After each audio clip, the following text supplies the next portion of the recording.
আমার উম্মতের মধ্যে দাজ্জালের আবির্ভাব হবে। 40 দিন না মাস না বছর অবস্থান করবে। আল্লাহ রব্বুল আলামিন ঈসা ইবনে মারিয়াম আলাইহিস সালামকে পাঠাবেন। তাকে দেখতে ইবনে মাসুদের মতো মনে হবে। তিনি দাজ্জালকে খোঁজ করবেন ও হত্যা করবেন। এরপর মানুষ 7 বছর এমনভাবে কাটাবে যে দুজন মানুষের মধ্যে কোনো শত্রুতা থাকবে না। এরপর আল্লাহ রব্বুল আলামিন উত্তর দিক থেকে হিমেল বায়ু প্রেরণ করবেন। যাদের অন্তরে অনুপরিমাণ ঈমান রয়েছে তারা সকলে এতে মৃত্যুবরণ করবে। ঈমানদার ও ভালো মানুষ কেউ বেঁচে থাকবে না। যদি তোমরা কেউ পাহাড়ে সুরক্ষিত গুহায় প্রবেশ করে তা কেউ এ বাতাস পেয়ে বসবে। রাসূল সাল্লাল্লাহু আলাইহি ওয়াসাল্লাম থেকে আরও শুনেছি, দুরাচারী মানুষগুলো অবশিষ্ট থাকবে, পাখির মতো দ্রুত আর বাঘের মতো হিংস্র।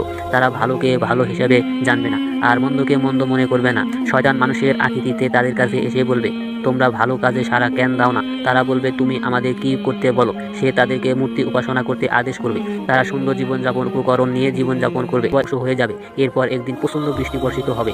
এই বৃষ্টির কারণে মানুষের দেহগুলো উদ্ভিদের